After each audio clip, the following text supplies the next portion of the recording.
The Leadville 100 is one of the most popular off-road cycling events in the entire world, and of all the bike races on people's bucket lists, it might be the most prominent. But the crazy thing is, most people race it wrong, and they don't have what they need to have a successful day. So today here on the Ask a Cycling Coach podcast, we're going to dig into this race a little bit deeper with a short episode that dives deep into all the things you need to know in terms of nutrition, pacing, and all the other details in order to have a successful day at Leadville. But if you're never going to do Leadville and you're not doing it this weekend as this podcast is being published, then don't worry about it. These principles also relate to you whenever you're taking on a big day that's going to be really long, that requires pacing, requires a nutrition plan that's well laid out, and especially if it's an off-road race and at high elevation like Leadville is. So stay tuned for this. Welcome to the Ask a Cycling Coach podcast. And before we get started, I want to cover just a couple things here with TrainerRoad. First, for TrainerRoad, an update for you guys. We have a really exciting new set of features that is shipped, and we are bringing in all of the different activities that you upload to Strava or Garmin Connect, whether that be yoga, hiking, running, strength training, or skiing, wherever it might be. If you record it and upload it, it is now on your TrainerRoad calendar, and Adaptive Training is analyzing those workouts to make adjustments to your training plan so you can keep getting faster on the bike. It's super exciting, and we actually just shipped another update to this for strength training in particular. You can now declare how many sets you did and what type of sets they were for your strength training workouts, and that will give Adaptive Training even more information to adjust your workouts. So if you go to the gym and you go and do a bunch of lower body work, you'll be able to indicate how many sets were lower body, how many were upper body, how many were total body. But let's just say you went and just blew yourself out with a massive leg day. Adaptive Training will understand that, hey, maybe tomorrow's VO2 workout isn't the best choice, and it'll adjust it for you now. It's super cool, and you can use it now in early access is what we call it. In other words, we're testing this, and you can voluntarily opt in. If you have a TrainerRoad account, you can give it a shot, and then soon after the testing period, it will be launched to everybody so everybody can have access to it. The way to enable it, go to your TrainerRoad account, go to early access, toggle on new sport types. You can go try that now. In addition to this, and this is totally separate, but super exciting, on your training plan now, it doesn't have to be at odds with your group or solo rides. If you have that really fun Saturday group ride that you love, but then you're supposed to be doing a workout on Saturdays and you always feel like your training plan is at odds with the main thing that you love to do on the bike, you don't have to worry about that anymore. With TrainerRoad, now your group ride can be a part of your training plan. You can make any training day on your training calendar a group ride day or a solo ride day. And it's super easy to do. You just go into your training plan, go into your calendar, click onto the current training annotation, like the annotation for your training phase. If it's the base phase or whatever you're in, click on that. It lets you edit it and you can swap it over to be a group ride. Now, here's the really cool thing. Let's say that you were supposed to do an easy ride on Saturday and you have that group ride. It's going to give you suggestions on how to approach that group ride in a way that still gives you the originally intended training benefit for that easy day. So it might tell you to approach it differently than if it was a hard day, for example. It will give you different advice on how to ride that group ride. These group rides and solo rides can be anywhere between 30 minutes all the way up to 5 hours long, and you can swap them out with any training day on your calendar. Super exciting. You can do what you want, have your cake and eat it too, so to speak, and still get faster with Adaptive Training. If you want to try this out, you can try it risk-free for 30 days. Go to TrainerRoad.com and give it a shot now. Really exciting stuff. So without further ado, let's get into Leadville. And we're just going to go over the course and the basics for the course really quick here. So then everybody's brought up to speed. It's 105 miles or roughly 170 kilometers. Elevation gain is roughly 12,000 feet or 3,660 meters. And if that number isn't impressive, the peak elevation for this course is 12,463 feet. In other words, 3,798 meters. Those are elevations that are just extremely high. Like we don't see those in a Grand Tour. Now, the average elevation is the most impressive for this race. The average elevation is 10,100 feet or nearly 3,100 meters. So the average elevation for Leadville is higher than even the highest points that we see in Grand Tours. That's crazy. The surface for this race is only 2% single track. Wish it had more. 74% dirt roads and 24% paved. All that said, it is, I know you might be hearing that and thinking it doesn't sound like a mountain bike race. It totally, well, I mean, it is. It's the fastest bike as of now. Maybe full suspension gravel bikes will change that in the future, but those dirt roads are rough enough where it really makes sense to have a mountain bike. Now, this course is absolutely hallmarked by the big climbs on it. The layout is unique, and as you can see on screen now, it starts in town, works all the way out, and you work your way over climbs and a long traverse, working your way to Columbine. You turn around, and then you come all the way back, more or less on the same course. So we'll run through the course here, as you can see on screen, and just cover the basics. The first climb is St. Kevin's, climbing up to what they call Carter Summit, and that one is one where everybody famously goes a little bit too hard, and it sets up, or maybe way too hard, and it sets them up for a really rough day. Do not go too hard. We'll go over pacing in a little bit on that one. It's really not that steep. It has some pitches, just over 10% in the lower portion of the climb, but it's really not too tough. And after that, you descend to Turquoise Lake and then go up Hagerman Pass up to Sugarloaf. And that one is a little bit rougher of a climb. And in that situation, it's a bit more of a gentle climb. It's really not too tough. You descend down Powerline, a very, very famous descent. It's very steep and fast. And then you do a long traverse all the way toward Twin Lakes and then also over to Columbine, which is the big climb of the day.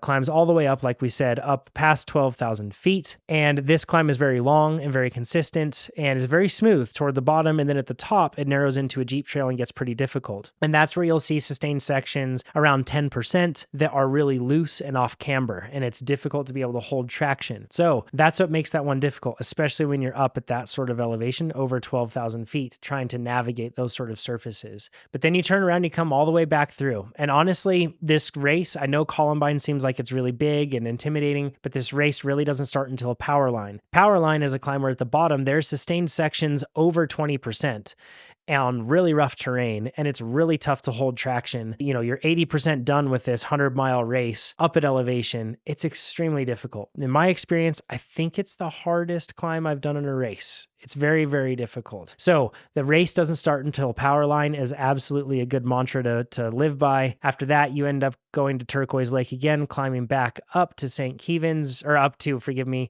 Carter Summit. And then you descend back down to town, but then you have a really long climb into town, up the boulevard climb, and that's the race. It's a tough one, mentally really challenging. So let's go over some best practices and some recommendations for this race, and we'll try to keep these ones quick. The way that Leadville works is you get in through a lottery, and if you get in through a lottery, you start toward the back, and they separate everybody in the field by what they call corrals. It's very Western. It fits with the vibe. And you are likely back into a brown corral if you got in through the lottery. If you do a qualifying race and your time is fast enough, you might be able to qualify for a higher up corral position, and white, blue, orange, purple, green, red, silver, or gold corrals. And that typically is very advantageous, but this year it's actually going to be a little bit less advantageous. And here's why. So the pro men portion of the gold corral, they start at 6:15 a.m. and then there's a 5-minute gap now until the pro women get to start at 6:20 a.m. and then a 12.5-minute gap until the amateurs start thereafter. This is totally new. It's totally going to change the race. And every corral after that is spread out by 2.5 minutes. So what that means is that there is going to be significantly less drafting for the pro women, but also for the amateurs. And since it's spread out like that, drafting is less important, and instead pacing becomes even more important. Let's go over elevation and when to arrive. So what current scientific research shows, but it's constantly evolving, is that typically when you first get to elevation, you'll have a certain amount of performance potential. And then as time goes on at elevation, it will drop as your body is going through the process of its blood basically being torn down a bit by being up at high elevation. It doesn't start to overcompensate for this and rebuild until you get to the point where you get to like 2 to 3 weeks up at elevation. Then at that point, you might be back to that baseline and slightly above. So the ideal time to arrive, and even though this is coming out just a couple days before Leadville at this time, but for future reference, the best time to arrive is 2 to 3 weeks. Logistically, that's super complicated and likely very expensive. So what scientific research points to is just then spend the least amount of time you can up there. The day before, even a lot of athletes just show up morning of. Whatever works for you logistically, just try to spend the least amount of time up there as possible. Going up there 4 days before, 3 days before, is likely a recipe to have a pretty tough day out on the bike when talking about elevation's effect on your performance. And with that in mind, let's talk about elevation's effect on our performance. And this is a really interesting thing to keep in mind here. Let's say that you have a 250 watt FTP down at sea level. Up at Leadville, you should expect a 20% reduction in your ability to ride at your FTP. So you would effectively have a 200 watt FTP instead of a 250 watt FTP up at Leadville. Now, the reason for this, your FTP hasn't changed at all. Your muscles are still capable of doing the work, as is your cardiovascular system. but they don't have the resources to perform to their potential up high. Effectively, you're 20% resource constrained. So as a result, again, 20% reduction from sea level up to Leadville in terms of your ability to ride at your threshold. So drop that 250 watt threshold down to 200. And then if you train roughly at 3,000 feet or 900 meters, you should expect a 15% reduction in the threshold that you're used to. And then if you're training at something around 5,000 feet or 1,500 meters, that would be roughly an 11% reduction. So what all this means is that when you're building out your pacing plan, you should look at this in terms of whatever I could normally do if it's down at sea level, I need to chop it by 20%. And that's the power that I should be running at that day. Now, as a result, when you're out there riding on the course, it might feel really easy for you. And that's okay, and it should. At the end of the day, it will not feel easy anymore. And the numbers might even seem way too low, and you might be skeptical of them. But stick to that 20% reduction plan with your pacing, and I promise you it will end up resulting in a faster and more enjoyable day for you. Now, the way that everybody typically sets goals for Leadville is based on time. There's a time cut of 12 hours. If you can't finish the race in 12 hours, you DNF.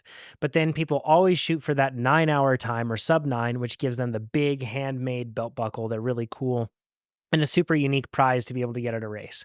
But what I want to do is spend the next little bit going over the speed and then the power to weight ratio that you'd have to maintain in order to hit some key time landmarks for this race. And you can go down below in the description and you can see a link that we have to be able to find a folder with a bunch of different timesheets. These are like cue sheets that you can print out, use some packing tape and put it on your top tube or your stem.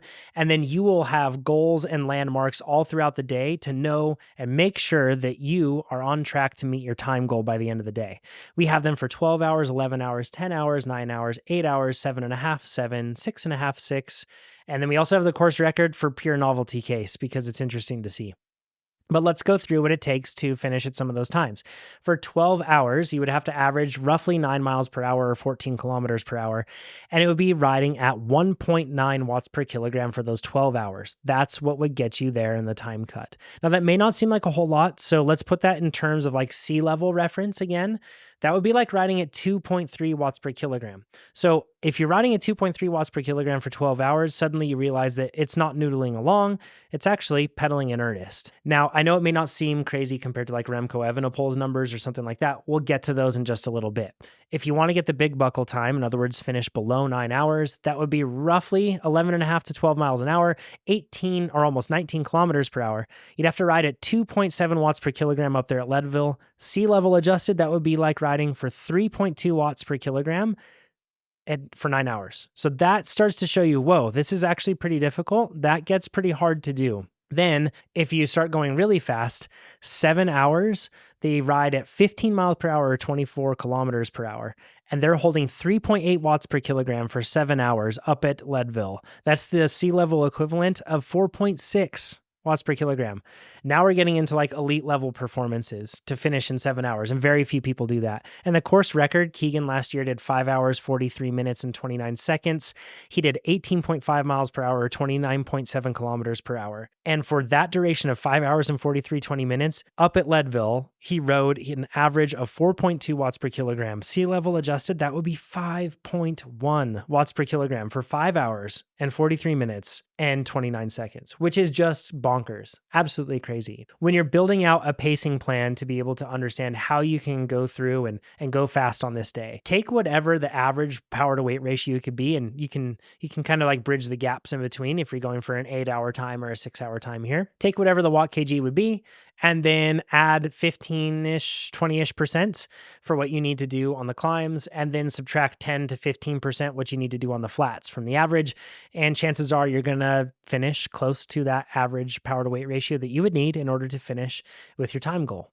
And that's kind of the best way to build out a pacing plan, is just if I'm going up on a climb, I need to be somewhere around 15 to 20% above whatever that power to weight ratio would be.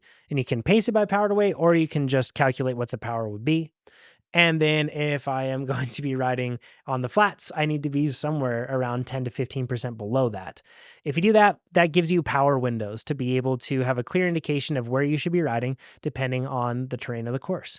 And if you do that, that's the fastest way to get the race done. But let's talk about nutrition. That's a very important thing here. So nutrition in particular, research shows that In some cases, for some people, they need to consume roughly 20 to 40% more fluid than normal in order to retain adequate levels of hydration up at high elevation like you have at Leadville. Now, these are extreme conditions, so it's a bit different than what you would see at something that's normal high elevation, but that is a lot. So that means that if you're used to drinking a normal cycling water bottle per hour, a 500 milliliter bottle, you need to be looking at 750 milliliters up to 1 liter per hour that you're consuming. Now, with that, it's important to keep in mind that you are losing sodium and you're losing it at like a per unit volume of sweat that you're losing. So even though you won't become a more salty sweater at elevation, you are just losing more sweat and more liquid from your body through respiration and everything else up in that extremely dry environment. And as a result, since you're losing more, you need to make sure that you're not just drinking a lot of water, but you need to make sure that you're taking in sodium at an adequate level. Now, if you don't know what your sodium loss rate is and you haven't had that tested, try to shoot for something around 800 milligrams and then you can tweak from there. But roughly 800 milligrams is probably going to get you into a decent spot. Now, you'll want to be taking that in with either 750 milliliters or a liter per hour, whatever you end up taking in. And for carbs, you just need to stick with what you are trained for. But carb intake is extremely important up at elevation. And the reason for that is just like how you are becoming more dehydrated constantly just existing at high elevation. There's also elevated levels of glycolysis, up at elevation as well. Reason for this is there's less readily available oxygen. As a result, your body's more resource constrained. It's more difficult to be able to carry out normal tasks. And as a result, it taps into glucose earlier than it normally would for carrying out all the basic bodily operations of just existing at high elevation. In other words, you're constantly draining. The sand is draining out of there, even when you don't realize it. So as a result, you want to make sure that you're sticking to a carb plan that has you taking in, hopefully it's something 80 grams or above per hour on the bike. And then off the bike, you want to be having that extra piece of toast with breakfast, maybe that extra little side of pasta, and maybe that dessert after dinner. You want to be taking in those carbs. Always have a bottle with electrolytes in it when you're just walking around and existing up there. And when you're on the bike, definitely you need to have that. I'd recommend building out a spreadsheet for the race. If you have these timesheets down below, you'll roughly know when you'll be at certain aid stations. You can tell your crew where to be at a certain time and what to have. And the way you do that is, how much fluid you need to take in per hour, how much sodium you take in per hour, and how many carbs you take in per hour. With all those 3 bits, you can calculate how much you want to take in, whether it's through gels or mix, and then whether it's through bottles or a hydration pack. And then you can tell them, hey, at this aid station, I need you to have this many bottles and this many gels or this hydration pack. I will drop this off. I will pick this up. And then that makes it really easy for you to be able to carry out a successful nutrition plan throughout the day. But some key things to remember.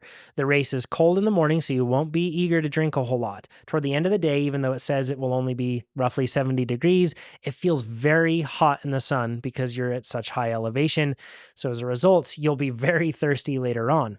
So you need to kind of be wiser than your perception. And you need to look at this and understand the fact that you need to take in a certain amount and stick with that all the way through, no matter how your body is feeling. So that way you make sure that you don't end up in debt later on in the race. With that in mind, on the crewing side of things, we're not going to go into details on this, but crewing is a separate race all in of itself, and it's a whole event for Leadville.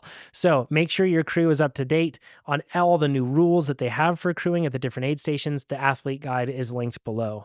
And the last thing I want to say is aerodynamics and sticking to that pacing plan.